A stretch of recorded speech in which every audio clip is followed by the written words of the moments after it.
The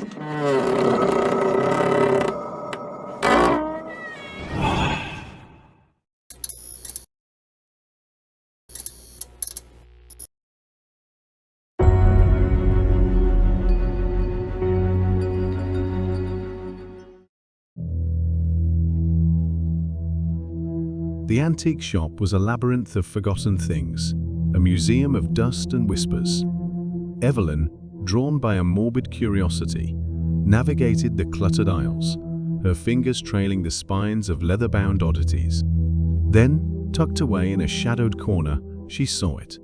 The painting wasn't large. Its frame, ornately carved with figures that seemed to writhe in the dim light, held a portrait of a woman. Her beauty was undeniable, with porcelain skin and eyes the color of twilight. But a closer look revealed a hollowness within those eyes, a flicker of something ancient and terrible.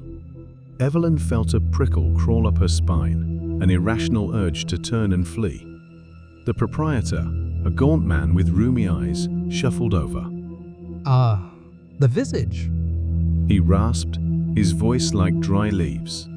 Been here a long time. Finest work in the shop." Evelyn, unable to tear her gaze away, stammered. What's her story? The man chuckled with a dry, hollow sound. "Stories cling to old things, miss. Some true, some whispered.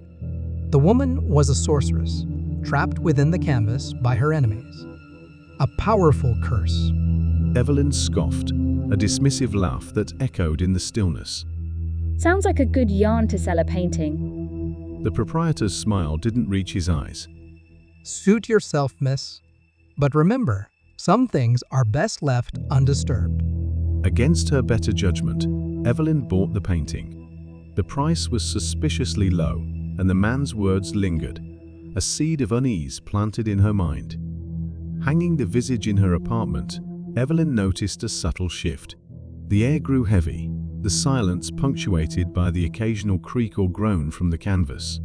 At night, she'd wake to the woman's eyes following her, those twilight orbs seeming to bore into her skull.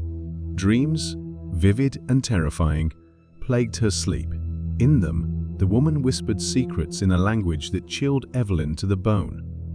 Days blurred into weeks. Evelyn became withdrawn, neglecting her work, her friends. She grew obsessed with the painting, spending hours scrutinizing its details.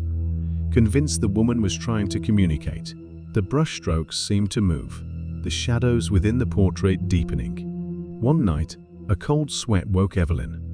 The apartment was freezing, an unnatural chill clinging to the air. The visage was different.